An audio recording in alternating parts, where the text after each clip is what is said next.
씨에게 주리라 하시더니 그 말씀대로 이루셨사오매 주는 의로우심이로소이다. 아멘. 오늘은 느헤미야 강의 9번째로 회개는 괴로워 vs 괴로우니까 회개해야지 라는 제목으로 함께 말씀을 나누겠습니다. 원래는 우리가 다음 주는 뭐죠? 느헤미야 10장인데 저희가 느헤미야 10장을 계속 연구해 보니까 초청전시잖아요. 우리가 그때는 좀 어렵겠다, 연속성이 없고 어렵겠다 싶어서 다음 주는 요한복음 4장. 그래서 성도님들이 요한복음 몇 장을 읽으면 될까요? 4장을 읽어오시면 됩니다. 다음 주는 초청잔치로 요한복음 4장하고 그 다음 주에 다시 느헤미야 10장으로 연결해서 말씀을 읽어가도록 하겠습니다. 회개는 괴로우니까 회개해야지 라는 제목으로 함께 말씀을 나누는데, 여러분들은 회개하면 어떤 인상이 떠오르나요? 한번 생각해 볼래요? 회개하면 어떤 것이 떠오르나요? 누군가는 울면서 기도하고, 누군가는 금식하면서 기도하고, 누군가는 주여 하고 주여 삼창하면서 기도하고, 많은 회개하면서 기도하는 것들이 있겠죠. 이 두 가지를 한번 여러분이 생각해 봤으면 좋겠는데, 여러분은 어디에 속하는지. 회개는 괴로운 거, 그래서 회개는 괴로우니까 회개를 점점점 하지 않는 거예요. 뒤로 미루고. 아니면 vs 괴로우니까, 어떤 괴로움? 하나님과 관계가 끊어지는 게 괴로우니까 회개하는 겁니다. 이 대표적인 두 인물이 있는데, 먼저는 회개는 괴로운 것이었던 왕이 있는데 사울 왕이 있었습니다. 사울 왕은 하나님이 아말렉을 진멸해라, 다 없애라 라고 말씀하셨는데 순종하지 않았어요. 불순종해서 동물들도 남겨두고 하나님께 진멸하라는 걸 불순종하는 죄를 지었어요. 그런데 이 죄가 회개하는 게 너무 괴로우니까 회개를 계속 미루는 거예요. 잘 한번 생각해 보세요. 또 우리가 민수기를 읽고 있는데 제사는 분명히 제사장이 드려야 하는데 이 사울 왕이 사무엘을 기다리다가 조급해서 자기가 드리면 안 되는데 자기가 제사를 지내요. 그러니까 그것도 불순종하는 죄를 지었어요. 또 뿐만 아니라 다윗이 점점점 잘 되니까 다윗을 시기 질투해서 창을 던지고 다윗을 죽이려는 죄까지 지었어요. 뿐만 아니라 나중에는 이 회개를 계속 미루니까 하나님과 관계가 계속 멀어지니까 하나님께 회개해야 하고 하나님을 찾아야 되는데, 하나님을 찾는 것이 아니라 누굴 찾았냐면 점점 신접한 여인, 우상, 이런 것에 의지하게 되는 것. 결국 회개를 미루다가 회개가 괴로워서 결국에는 비참한 죽음을 맞이하는 것이 사울 왕이죠. 또 다른 왕이 있는데, 괴로우니까, 하나님과 관계가 끊어지는 게 괴로우니까 회개하는 왕이 있는데 누굴까요? 다윗 왕입니다. 어떻게 보면 다윗 왕은 제가 봤을 때는, 인간적인 눈으로 봤을 때는 사울 왕보다 더 완악한 죄를 졌어요. 무슨 죄를 졌습니까? 밧세바라는 여인, 이미 가정에 있는 여인을 깨트리고 자기의 가정으로 취하는 간음하는 죄를 졌어요. 벌써 사울보다 더 심각한 죄를 지은 것 같지 않습니까? 또 그것이 임신되고 무마해야 되니까 그의 남편 우리야, 충성된 종을 살인교사처럼 이렇게 죽이게 만들어요. 죽어요. 그러니까 살인까지 해요. 최악이죠. 간음하고 살인하고, 나중에 인구조사, 하나님이 인구조사를 하지 말고 하나님만 의지하라고 했는데 그걸 불순종해서 자기의 군사력을 과시하려고 인구를 조사하는 죄를 져요. 근데 사울과 다윗의 차이점이 있냐면 무엇이냐면, 다윗 왕은 괴로운 거예요. 뭐가 괴로웠을까요? 하나님과의 관계가 끊어지는 게 괴로워서, 관계가 괴로우니까 뭐 했어요? 회개했어요. 여러분은 둘 중에 뭐가 맞는다고 생각하나요? 당연히 후자의 괴로우니까 회개하는 것이 맞죠. 제가 한 몇 주 전에 제가 이걸 나눌까 말까 고민을 많이 했는데, 유경준 집사님한테 전화가 오는 거예요. 목사님 그러면서 목사님 SNS에 이상한 게 리포스트 됐습니다. 저는 다 얘기합니다.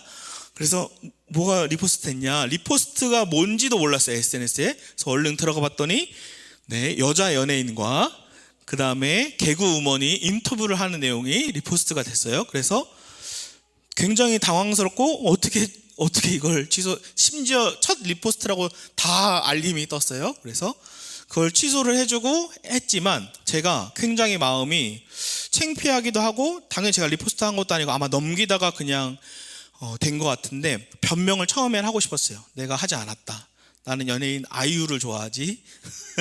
변명을 하고 싶었어요. 근데 아내와 대화하면서도 기도하면서도 1절 변명을 하지 말자, 라고 생각했고, 아내와도 얘기하면서 부지 중에 내가 지은 죄, 이제 나의 보는 것, 나의 귀로 듣는 모든 것이 중요하구나, 거룩해야 하는구나, 준비되어야 하는구나 라는 생각이 들면서 이것을 택한 거예요.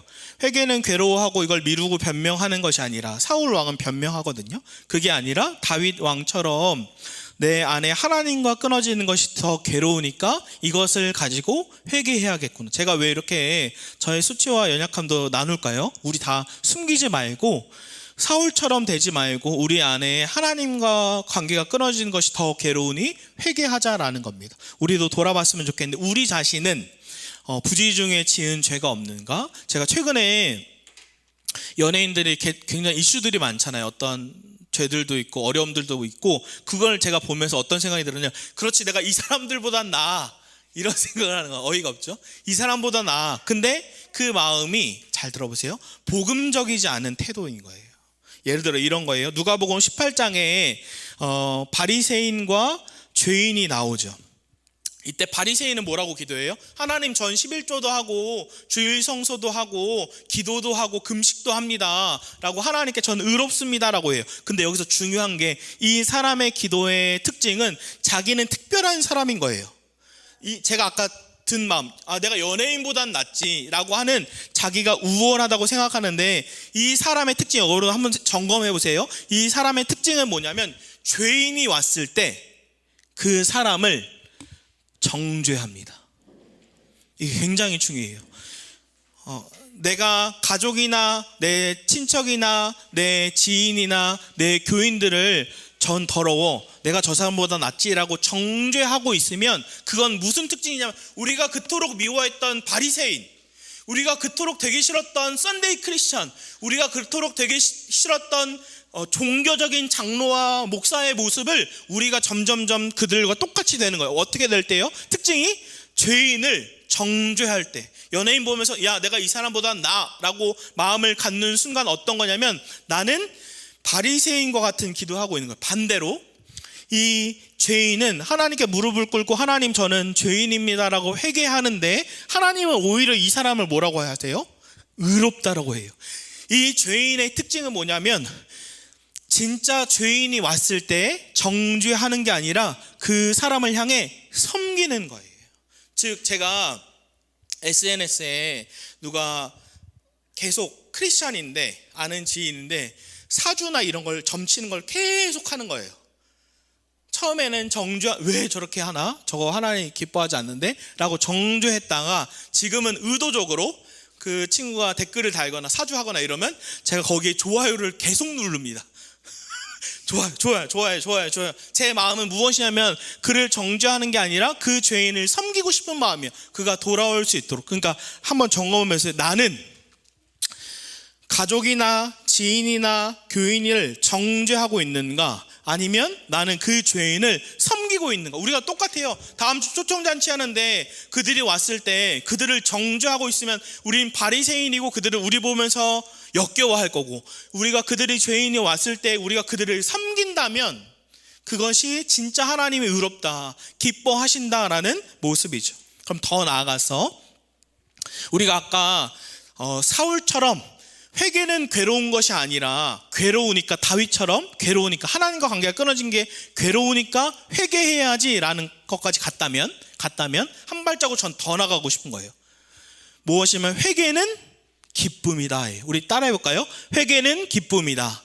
회개는 기쁨이다. 회개는 기쁨인가? 그 근거가 있는가? 우리 느헤미야 9장 1절 말씀 읽어볼까요? 큰 목소리 있습니다. 시작. 그달 20나흘 날에 이스라엘 자손이 다 모여 금식하며 굵은 베옷을 입고 티끌을 무릅쓰며. 아멘. 여기서 이스라엘 백성이 말씀 앞에 어떻게 반응해요? 금식했다라는 건, 먹는 건 생명이죠. 먹지 않는다라는 건 죽음을 의미합니다. 그리고 굵은 베옷을 입었다라는 것은 죽었다라는 거죠. 마지막으로 티끌은 흙인데 흙으로 돌아간다. 여러분, 유대인의 히브리서가 아니라 구약에 3번 강조하는 건 완전함을 의미해요. 완전함. 그 무엇을 의미해요? 완전히 죽었다. 이것만 보면 목사님 회개는 괴로운 게 맞는데요, 괴로우니까 회개하는 게 맞는데요, 기쁨이 아닌데요 라고 생각하잖아요. 근데 기쁨인 근거가 있습니다. 우리 유경준 일사님이 성실하게 느헤미야 9장을 매일매일 올려주셔서 큰 구조를 보면, 9장의 큰 구조를 보면 첫 번째로는 회개해요. 두 번째로는 하나님께서 창세기부터 출애굽기, 광야 계속 인도하셨던 걸 일하심을 나타내요. 여기서 중요해요. 그 다음에 다시 패역해요. 우리가 사사기를 읽지 않습니까? 쳇바퀴처럼 계속 죄를 짓는 이스라엘 백성. 그 다음에 하나님께 다시 언약해요. 느헤미야 10장에 다시 우리가 하나님께 순종하겠습니다라고 언약해요. 근데 A, B, A-B- 구조인데 이것만 보면 회개는 괴로운 건데요, 괴로우니까 회개하는 건데요 라고 생각하지만 이 느헤미야 9장 전체의 핵심은 무엇이냐면, 잘 봐보세요, 복입니다. 언약이에요. 즉 무엇을 얘기하냐면 느헤미야 9장만 보더라도 진짜 복, 하나님께 돌아오는 건, 회개하는 거는 기쁜 거야, 행복한 거야 라고 얘기하고, 저번 주 느헤미야 8장 기억하세요? 에스라가 말씀을 선포하니까 회개하는데 회개에서 끝나는 게 아니라 어떻게 돼요? 기뻐합니다. 거기서 기뻐하고, 느헤미야 13장 전체를 봐도 하나님께 돌아옴으로 기뻐하는 것이 나와 있는 것. 즉 회개는 기쁨이다라는 거. 예를 들어 여러분 한번 감정이입을 해보세요. 부부가 싸울 때가 있죠.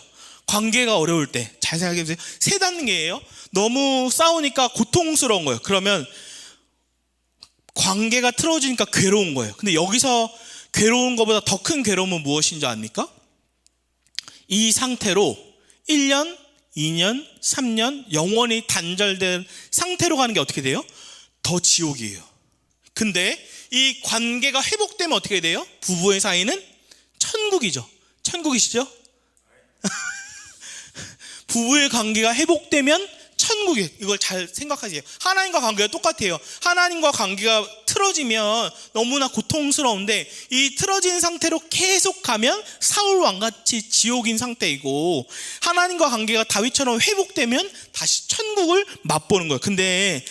근데 두려운 것은 우리는 하나님과 관계가 끊어진 상태로 태어났다라는 거예요. 이게 소망이 없는 거예요. 우리는 태어났을 때부터 죄인이고 지옥의 자이고 하나님과 관계가 끊어진 상태로 태어났다라는 게 우리에게 소망이 없는데, 그럼에도 소망이 있는 이유가 오늘 느헤미야 9장에 있는 거예요. 오늘 본문 7절 8절도 읽어볼까요? 소망을 찾아보세요. 여러분도 7절 8절 말씀입니다. 같이 읽습니다. 시작. 주는 하나님 여호와시라. 옛적에 아브라함을 택하시고 갈대아 우르에서 인도하여 내고 아브라함이라는 이름을 주시고 그의 마음이 주 앞에서 충성됨을 보시고 그와 더불어 언약을 세우사 가나안 족속과 헷 족속과 아모리 족속과 브리스 족속과 여부스 족속과 기르가스 족속의 땅을 그의 씨에게 주리라 하시더니 그 말씀대로 이루셨사오매 주는 의로우심이로소이다. 아멘. 그러니까 하나님께서 일하셨던 것, 두 번째 맥락에 일하셨던 걸 보여주는데, 아브라함을 얘기하면서 아브라함을 택하고 인도하고 이름을 주고 언약을 주셔서 그의 씨에게 주리라. 여기서 그의 씨에게 주리라가 아브라함의 아들이 누구예요? 장님이? 아브라함의 아들 이삭이죠. 그럼 이삭을 그냥 의미한가요? 아니요. 그럼 이스라엘 백성이 아니라 씨들, 이스라엘 백성을 의미할까요? 자손들? 이거를 이 말씀을 잘 보세요. 우리가 하나님과 관계가 끊어서 소망이 없어 라고 하는데 소망이 있어 라고 얘기해 주는, 그게 뭐냐면 그의 씨예요. 이거를 제가 해석하지 않고 사도 바울이 해석했어요. 아브라함의 씨가 그리스도야 라고 해석했어요. 갈라디아 3장 16절에 나옵니다. 우리 읽어볼까요? 갈라디아 3장 16절 시작. 이 약속들은 아브라함과 그 자손에게 말씀하신 것인데 엿을 가리켜 그 자손들이라 하지 아니하시고 오직 한 사람을 가리켜 내 자손이라 하셨으니 곧 그리스도시라. 아멘. 뭐예요? 즉 하나님이, 그러니까 이스라엘 백성은 계속 죄를 반복해서 져요. 근데 이런 패역한 이스라엘 백성을 향해 하나님이 이미 손을 먼저 내민 거예요. 먼저 손을 내밀어서 뭐라고 얘기했어요? 야, 아브라함을 통해 온 네 자손, 네 씨는 뭐냐면 이 자손들, 이스라엘 백성들도 아니고 사실은 이삭도 아니고 네 자손 누구냐면 곧 그리스도야 라고 하는 거예요. 이걸 정리하면 이렇게 돼요. 오늘의 가장 중요한 핵심인데, 우리는 태어났을 때부터 하나님과 단절됐어요. 이 관계가 끊어지면 어떻게 해요? 고통스러워요. 행복이 없어요. 행복감은 느낄 수 있어요. 맛있는 거 사 먹어서 기쁘고. 이게 다음 주 내용은 행복에 대한 내용이거든요. 여행 가서 잠깐 행복하고, 연예인들이 공연하면 어떻대요? 정말로 희열을 느끼면서 행복감이 최고로 올라간대요. 그런데 그 다 떠나가는 순간 어떻다고 얘기해요? 공허하다. 이게 행복이 채워지지 않는 거예요. 하나님과 관계가 단절됐으니까. 그런데 이 단절된 우리 상태를 예수님께서 대신해서 단절한 거. 우린 죄 때문에 단절했다 치는데 예수님은 죄가 없어요. 근데 예수님이 대신해서 단절되신 거예요. 이게 굉장히 큰 은혜인데 이걸 나눌 건데, 대신 단절됐어요. 왜 대신 단절됐을까요? 예수님이? 경주 집사님, 왜 예수님이 굳이 대신 단절됐을까요? 죄 때문에. 더 나아가서 이 죄를 회복시켜서 하나님과 우리 서로의 사이가 죄 때문에 무너졌던 관계가 다시 회복하게 하기 위해서 대신해서 단절된 거. 이걸 강조하고 싶은데, 이 대신해서 단절된 게 얼마나 고통스러운 건데, 제가 인생 드라마가 그해 우리는 보신 분 있나요? 그해 우리는 이라는 김다미인가요? 최우식? 이 남주 여주 배우가 있는데, 이 장면이 둘이 연애하다가 헤어졌어요. 근데 시간이 흘러서 다시 만났어요. 그러면서 이 남자가 울면서 얘기해요. 날 다시는 떠나지 마, 날 버리지 마 라고 얘기하면서 둘이서 밤에 이렇게 아파트 건물들이 쫙 있는데 거기에 둘이 누워요. 그러면서 남자가 뭐라고 얘기하냐면 1층, 2층, 3층 이렇게 세요. 그랬더니 바보, 그게 세지냐? 라고 얘기하는 거예요. 맞아, 바보지. 이걸 우리 아빠가 가르쳐줬어. 그러니까 약간 깜짝 놀라서, 그렇지, 아빠 역시 똑똑하시지, 이렇게 얘기해요. 그런데 여기서 최우식이 뭐라고 얘기하냐면, 사실은 나한테 지금 아빠 말고 진짜 아빠가 있어 라고 얘기해요. 깜짝 놀래요. 자기가 3살 때, 완전 어린 나이죠. 한 4살 되는 것 같네요. 3, 4살 때 아빠가 이렇게 누워서 1층, 2층, 3층, 4층, 5층 이렇게 세면 내 아빠가 맛있는 거 가지고 올게 하고 아빠가 버린 거예요, 이 아들을. 그래서 제가 이때 알았어요. 자기를 버렸던 그 마음이 얼마나 상실감이 큰지, 아빠가 자기를 버림이 얼마나 큰지. 여러분, 제가 왜 이걸 설명하냐면, 예수님이 하나님께 버림받았을 때 우리는 그냥 버림받았구나라고 생각하지만, 예수님이 하나님께 버림받았을 때 어떻게 해요? 예수님은 하나님을 향해 원래는 나의 아버지라고 부르는데 어떻게 불러요? 나의 하나님, 어떻게 나를 버리셨습니까? 예수님의 가장 큰 고통은 십자가에 못 박히는 게 아니에요. 육체적인 고통이 아니에요. 뭐가 가장 고통이냐면 아버지와의 관계가 끊어지는 게 가장 고통스러운 거예요. 제가 드라마를 보면서 자녀가 죽은 장면이 나오거든요. 제가 오열하면서 울었어요. 여러분, 이때 예수님이 죽으실 때 하나님 아버지는 어떻겠어요? 아들이 십자가에서 우는데 하나님 아버지는 대답 못하고 침묵하는 거예요. 오늘 여호와께 돌아가자 찬양할 건데, 하나님 아버지의 입장에서 그 아들을 내어줄 때 어떤 거예요? 모든 걸 내어주는 거예요. 아버지의 마음은 다 갈기갈기 찢어지는데도 멈췄던 이유는 내 모든 것을 주어서 너네가 회복되기를 원하는 거야 라고 예수님이 얘기하는 거예요. 그러니까 위대한 역설이에요. 자기 자신을 대신해서 버리심으로 우리를 살려주시는 위대한 역설. 그래서 오늘 딱 하나예요. 여호와께 돌아가자. 우리는 할 게 딱 하나밖에 없어요. 하나님께 돌아가기만 하면 하나님과 다시 관계를 회복해. 너 그 상태로 두지 마.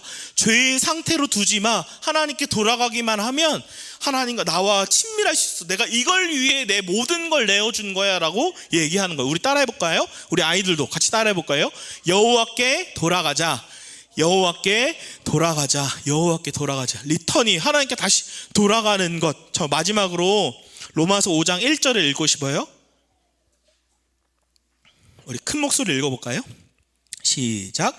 그러므로 우리가 믿음으로 의롭다 하심을 받았으니 우리 주 예수 그리스도로 말미암아 하나님과 화평을 누리자. 이 하나님과 화평을, 예수 그리스도로 말미암아 하나님과 화평을 누리자. 마치 이런 것 같아요. 이래야 유치원 가서, 어린이집 가서 친구들과 화평하게 지내. 유민아, 하민아, 유치원 가서, 장유민 학교 가서 친구들하고 화평하게 친밀하게 지내라고, 마치 하나님 우리에게 예수님으로 하나님과 친밀하게 지내라고 친구에게 명령하듯이 명령하는 것 같아요. 근데 원어는 명령하는 게 아니에요. 원어는, 헬라어 원어는 뭐냐면 이미 하나님과 화평을 누리고 있어가 원어예요. 뭔 말이에요? 아니야, 친구랑 가서 친하게 지내 정도가 아니라 너는 이미 결혼했어. 하나님과 이미 가까워. 너 안에 이미 예수 그리스도가 있어. 그러니까 너는 하나님께 돌아가기만 하면 돼 라고 얘기하는 거야. 즉, 저도 어저께 아내와 얘기하면서 우리가 뭘 준비해야 될까라고 할 때 아내가 했던 말이 저에게 마음에 나왔어요. 우리는 거룩함을 준비해. 하나님이 결국엔 깨끗한 그릇을 써. 저도 하나님께 회개할 때 마치 샤워를 하듯이 주의 보혈로 저의 묵은 때까지 다 치우듯이 하나님께 돌아가기만 하면 돼. 그러면 넌 이미 누리고 있어.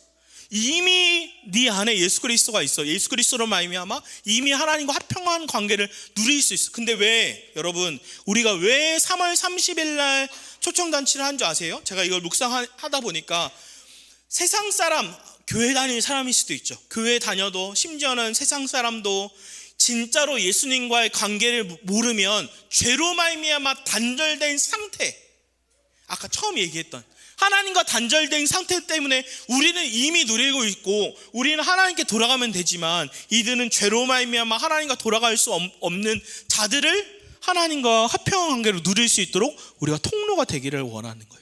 우리 마지막으로 한번 외쳐볼까요? 다 같이 아이들도 목사님 따라서 시작. 여호와께 돌아가자. 여호와께 돌아가자. 우리 말씀을 기억하고 같이 찬양하고 기도하면